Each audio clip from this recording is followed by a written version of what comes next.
Hello friends, welcome to all. Myself Sarika Chogule. Today we are going to learn our 12th standard section 3 writing skill mind mapping. The title is that do schools really kill creativity on page number 141. Mind mapping ही संकल्पना जी आहे ती संकल्पना मांडलेली आहे Tony बुझान यांनी. The Tony Buzan was English author and educational consultant. He has written the book The Mind Map. First, we learn what is a mind map. It is effective way of learning with the help of diagrams, where main idea is at the center and sub ideas around the main idea or theme. विद्यार्थी मित्रांनो, प्रथम आपण mind map म्हणजे काय हे पाहणार आहोत आणि टायटल काय दिलेलं आहे, do schools really kill creativity. शाळा खरोखरच आपली क्रिएटिव्हिटी नष्ट करतायत का? म्हणजे आपण प्रश्नोत्तरं पाठ करतो आणि ते लिहित असतो, पण या माइंड मॅपिंगमध्ये तुम्हाला एक शब्द दिला जातो आणि त्या शब्दाचे अनेक प्रकार आहेत, त्याचे अनेक उपप्रकार आहेत. ते तुम्ही विचार करून तुमच्या मनामध्ये ती जी क्रिएटिव्हिटी आहे त्या क्रिएटिव्हिटीला चालना देणारा हा प्रश्न आहे. त्याचे ब्रँचेस सब ब्रँचेस जे आहेत ते तुम्ही तिथं लिहायचे आहेत या माइंड मॅपिंगमध्ये. म्हणजेच तुम्हाला प्रत्येक गोष्टीबद्दल किती माहिती आहे हे इथं आपल्याला जाणून घेता येतं.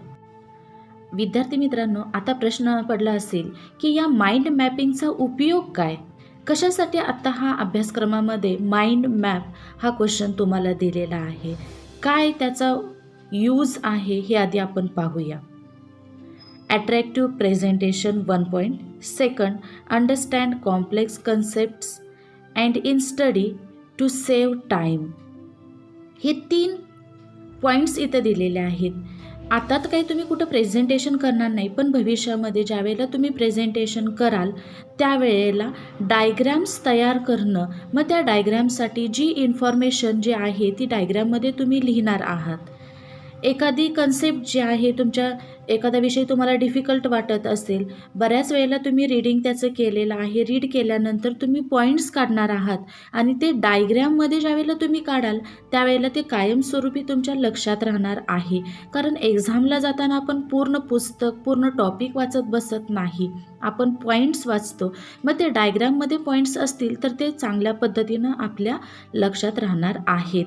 आणि अभ्यास करत असताना in study to save time, प्रत्येक वेळेला टॉपिक वाचण्यापेक्षा जो डायग्रॅममध्ये आपण पॉईंट्स लिहून ठेवलेले आहेत ते तेवढेच वाचले तर आपला वेळही त्या ठिकाणी वाचणार आहे. आणि या माइंड मॅपिंगचा उपयोग भविष्यामध्ये तुम्हाला सगळीकडेच होणार आहे. या माइंड मॅपिंगमध्ये जो शब्द तुम्हाला दिलेला आहे त्या शब्दाच्या आधारे तुम्हाला डायग्रॅम काढायची आहे. माइंड मॅपिंगचा प्रश्न जो आहे 3 मार्कांसाठी तुम्हाला माइंड मॅपिंगचा प्रश्न आहे.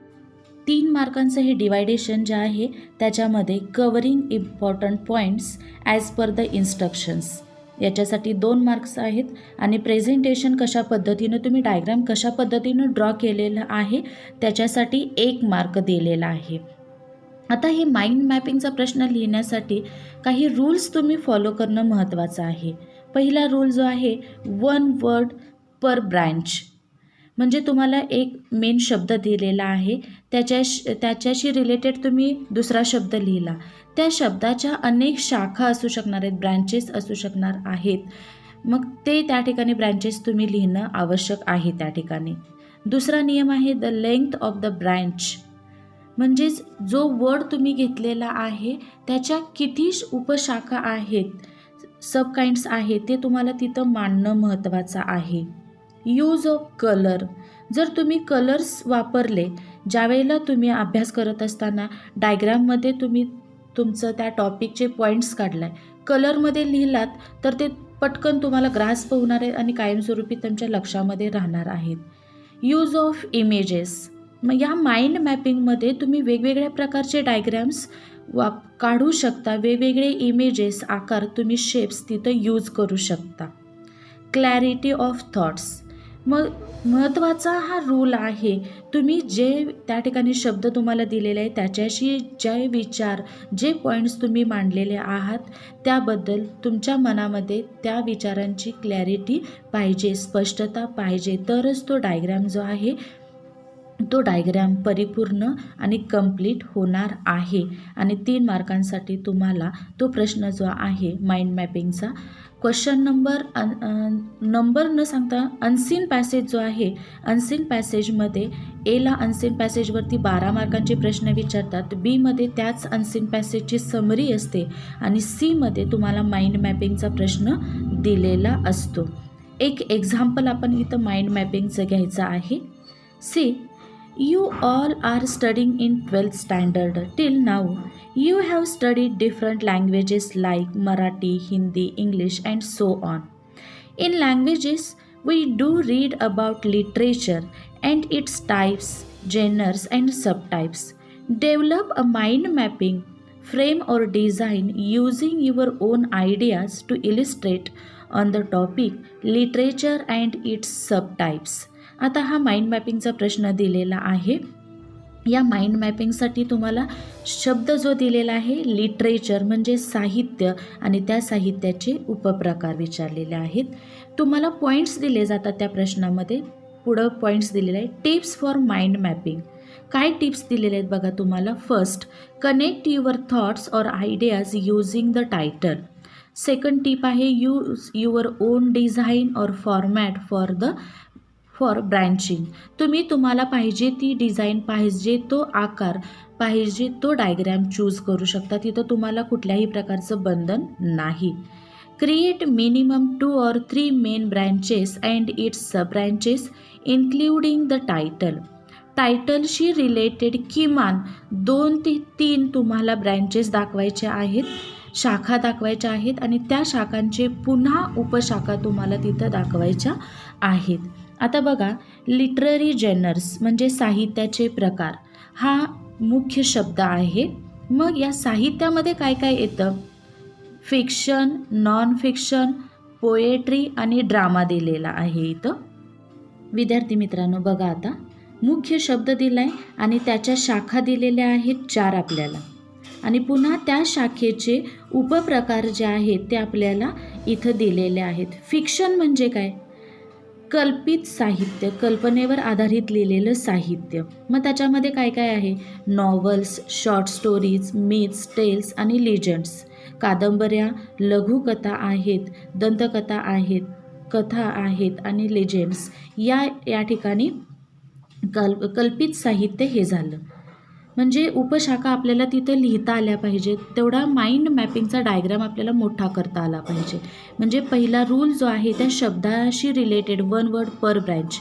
एका शब्दाशी ब्रँचेस जे आहेत 3 ते 4 ब्रँचेस आपल्याला सांगायचे आहेत. पुन्हा लेंथ त्यांची विचारलेलं, दुसरा रूल सांगितलेला होता द लेंथ ऑफ ब्रँच. प्रत्येक ब्रँचची लेंथ मोठी असली पाहिजे. पुन्हा त्याचे 3 ते 4 उपप्रकार आपल्याला सांगता आले पाहिजेत. दुसरं दिले नॉन फिक्शन म्हणजे सत्य घटनेवर, सत्य प्रसंगावरती आधारित. त्याच्यामध्ये काय आहे? डायरीज आहे, बायोग्राफीज आहे, एसेस, स्पीच आणि ऑटोबायोग्राफीज. हे सगळं सत्य घटनेवर आधारित असलेलंच आहे. त्याच्यानंतर दिलेलं आहे पोएट्री.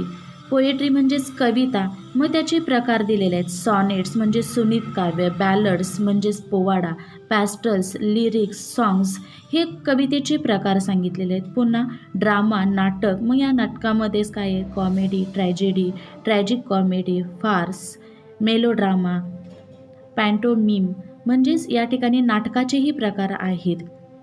मग नाटकामध्ये सुद्धा त्या ठिकाणी कॉमेडी आहे, ट्रॅजेडी आहे. कॉमेडी म्हणजे सुखांतिका, विनोदी त्या ठिकाणी आणि ट्रॅजेडी म्हणजे शोकांतिका, दुःख. आणि मग ट्रॅजिक कॉमेडीज हे प्रकार सांगितलेले आहेत. म्हणजे तुम्ही ज्यावेळेला माइंड मॅपिंगचा डायग्राम काढणार आहात, कुठल्याही शेपमध्ये तुम्ही काढू शकता, पण काढत असताना त्या मुख्य शब्दाच्या 3 ते 4 शाखा, पुन्हा त्या प्रत्येक शाखेचे 3 ते 4 उपशाखा तुम्हाला तिथे सांगता आल्या पाहिजेत. विद्यार्थी मित्रांनो, अजून एक एक्झाम्पल आपण या माइंड मॅपिंगचं बघूया. बघा, develop a mind mapping frame or design using your own ideas to illustrate on the topic sports and its varieties. Tips for mind mapping. Connect your thoughts for ideas using the title. Use your own design or format for branching. And third tip is that create minimum 2 or 3 main branches and its sub branches including the title. See the diagram sports. There are branches individual sports, water sports, contact sports and team sports. आणि या स्पोर्ट्सचे पुन्हा त्या ठिकाणी सब kinds दिलेले आहेत. Water स्पोर्ट्समध्ये दिलेलं आहे water aerobics, swimming, diving, water polo. Team स्पोर्ट्समध्ये दिलेलं आहे बास्केटबॉल, बेसबॉल, फुटबॉल, हॉकी. आणि सेकंड जो आहे कॉन्टॅक्ट स्पोर्ट्स, त्याच्यामध्ये फुटबॉल, बास्केटबॉल, रग्बी, सॉकर हे खेळ प्रकार दिलेले आहेत. त्याच्यानंतर इंडिव्हिज्युअल स्पोर्ट्समध्ये ट्रॅक, सायकलिंग, गोल्फ आणि टेनिस हे प्रकार दिलेले आहेत उपप्रकार. या पद्धतीनं तुम्हाला माइंड मॅपिंगमध्ये जो शब्द दिलेला आहे त्याचे पहिल्यांदा ब्रँचेस, त्याच्या शाखा 3 ते 4 मेन शाखा घ्याव्या लागतील आणि पुन्हा त्याचे 3 ते 4 उपप्रकार तुम्हाला लिहावे लागणार आहेत. या पद्धतीनं माइंड मॅपिंगचा प्रश्न जो आहे 3 मार्कांसाठी तुम्ही लिहायचा आहे. Here we will stop. Thank you.